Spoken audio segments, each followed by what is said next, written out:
Je, umewahi kujiuliza kwa nini watu wengine wanajenga utajiri mkubwa ilhali wengine wanabaki pale pale? Leo tunaanza safari ya kuelewa siri za kiroho za utajiri. Kumbuka hili, utajiri si pesa tu, bali ni hali ya ndani ya mtu.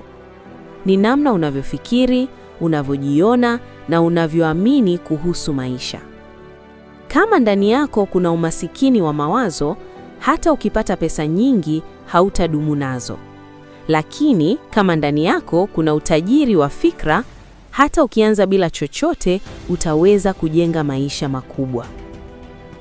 Katika somo hili tutajifunza jinsi ya kubadilisha mtazamo wa ndani ili kubadilisha matokeo ya nje. Na kama ni mara yako ya kwanza kujiunga na chaneli yetu ya Elikhan Mtz, karibu sana na usisahau kusubscribe ili usikose masomo mengine muhimu kama haya. Siri ya kwanza ya kiroho ya utajiri ni imani na kuamini baraka. Kila kitu kinachoonekana kwenye maisha yako kilianza kama imani ndani ya akili yako. Kama unaamini huwezi kufanikiwa, maisha yatakuonyesha sababu za kushindwa. Kama unaamini unaweza kufanikiwa, maisha yatakuonyesha njia. Watu wengi wanaomba baraka, lakini ndani yao wana hofu. Wanasema wanataka pesa, lakini wanaamini pesa ni chafu au ngumu kupatikana. Ndani yao kuna mgongano. Ndiyo maana hakuna mabadiliko. Siri ya kiroho ya utajiri inaanza pale unapoondoa mgongano kati ya unachotaka na unachoamini. Unaposema nataka mafanikio, akili yako nayo ikubali kabisa kwamba una uwezo wa kuyapata. Siri ya pili ya kiroho ya utajiri ni nguvu ya fikra. Fikra zako ni mbegu. Kila unachofikiria mara kwa mara kinakuwa mwelekeo wa maisha yako. Kama kila siku unafikiria shida, utaona shida zaidi. Kama kila siku unafikiria fursa, utaanza kuona fursa. Watu wengi wamefungwa si kwa sababu hawana uwezo, bali kwa sababu wamezoea kufikiri kwa namna ya kushindwa. Wanajiona wadogo, wanajiona hawawezi. Lakini ukweli ni kwamba fikra zako ndizo zinaunda uhalisia wako. Ukibadilisha fikra zako, unabadilisha maisha yako. Siri ya tatu ya kiroho ya utajiri ni nguvu ya maneno. Maneno unayosema yanafanya kazi kama maagizo kwa akili yako na kwa maisha yako. Ukisema kila siku maisha ni magumu, unajiwekea program ya ugumu. Ukisema kila siku nitafanikiwa, unajiwekea program ya mafanikio. Watu wengi wanajilaani bila kujua. Wanasema mimi ni maskini, mimi sina bahati, mimi siwezi. Hayo maneno yanakuwa ukweli wao. Siri ya kiroho ya utajiri ni kujifunza kuongea maneno ya kujenga, si ya kubomoa. Maneno yako ya leo yanajenga maisha yako ya kesho. Siri ya 4 ya kiroho ya utajiri ni shukrani. Shukrani ni nguvu kubwa sana ambayo watu wengi hawaiheshimu. Unaposhukuru kwa kile ulichonacho, unaonyesha kwamba uko tayari kupokea zaidi. Lakini unapolalamika kila siku, unaonyesha kwamba huoni thamani ya ulichopewa. Watu wengi wanataka pesa nyingi, lakini hawathamini hata kidogo walichonacho sasa. Shukrani hufungua milango ya baraka kwa sababu inabadilisha mtazamo wako kutoka upungufu kwenda wingi. Siri ya 5 ya kiroho ya utajiri ni nidhamu ya ndani. Utajiri hauji kwa maombi tu, unakuja kwa maamuzi. Nidhamu ni uwezo wa kufanya lililo sahihi hata kama halina raha. Watu wengi wanataka mafanikio bila kujitoa. Wanataka matokeo bila mabadiliko.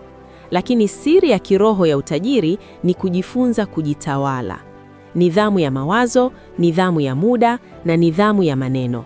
Mtu asiye na nidhamu hawezi kubeba baraka kubwa kwa sababu atazipokeza. Siri ya 6 ya kiroho ya utajiri ni huduma kwa wengine.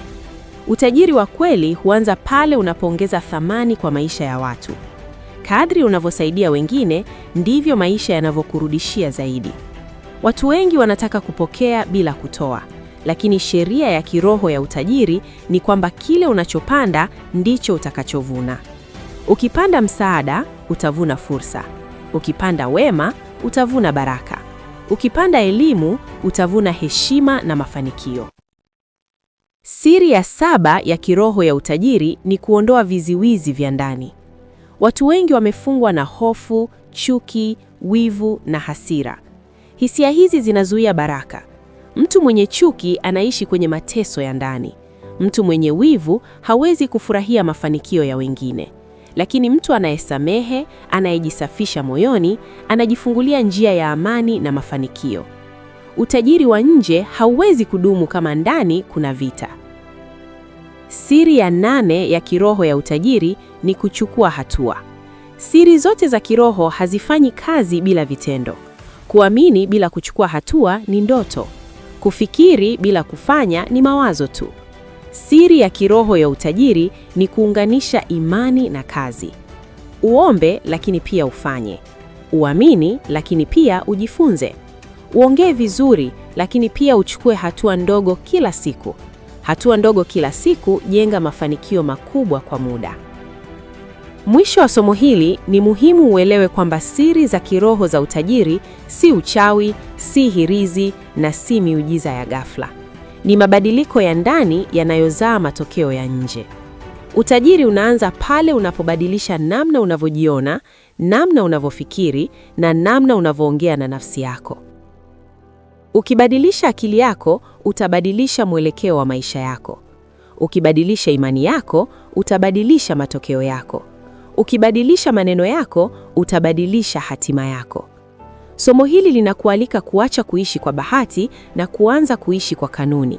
Linakualika kuamka kiroho katika eneo la mafanikio. Linakualika kuona kwamba ndani yako kuna nguvu ambayo hujawahi kuitumia kikamilifu. Nakumbuka jambo hili la mwisho. Utajiri si wa wachache. Utajiri ni kwa kila mtu anayejifunza siri zake na kuzitumia kwa vitendo.